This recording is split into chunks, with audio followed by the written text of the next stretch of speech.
तुर्की की अर्थव्यवस्था ढलान पर है और महंगाई आसमान पर। महंगाई दर करीब 50% हो गई है। रोजमर्रा की चीजें लगातार महंगी होती जा रही हैं। आर्थिक दबाव बेरोजगारों की मुश्किलें और बढ़ा रहा है। जैसे कि 21 साल की एलिफ सेना, वो ग्रेजुएट हैं और इस्तांबुल में रहती हैं। आर्थिक रूप से वो पूरी तरह अपने परिवार पर निर्भर हैं। उन्हें बेरोजगारी भत्ता नहीं मिल सकता क्योंकि उनके पास कभी नौकरी थी ही नहीं। इस्तांबुल बहुत बड़ा शहर है।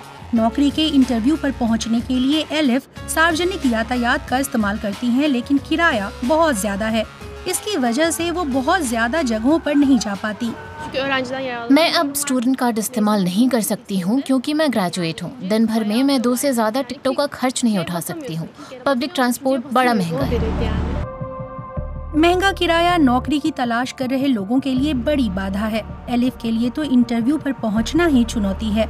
अब इस्तांबुल में एक नई पहल शुरू हुई है जिसके तहत नौकरी खोज रहे लोगों के लिए पब्लिक ट्रांसपोर्ट मुफ्त होगा। ऐसा करने वाला इस्तांबुल अब तक का सबसे बड़ा शहर है।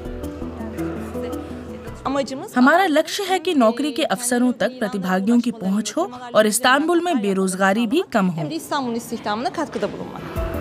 एलिफ उन शुरुआती 8,000 लोगों में है जिन्होंने मुफ्त यात्रा के पास के लिए आवेदन दिया है। स्थानीय रोजगार केंद्र में रजिस्ट्रेशन के बाद अब उन्हें वहां एक इंटरव्यू देना है। इंटरव्यू काफी छोटा था। अच्छा हुआ, लेकिन उन्हें जिस चीज की तलाश थी वो मेरी योग्यता से मेल नहीं खाती है।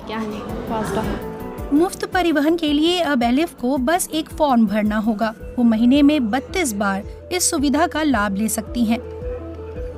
हर एक सफर के लिए उन्हें अपने फोन पर एक QR कोड मिलता है।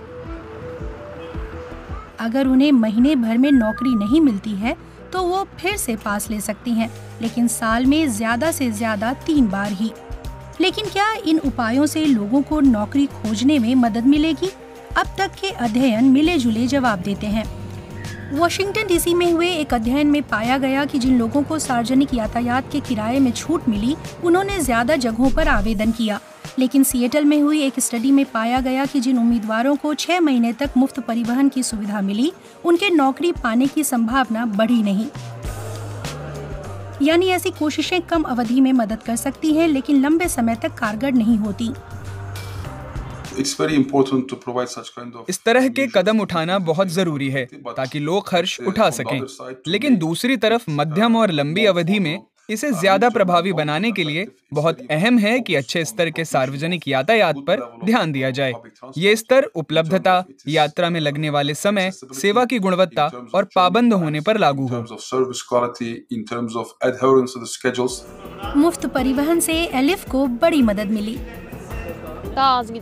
इस मदद के बिना मैं नौकरी के इतने इंटरव्यू नहीं दे पाती।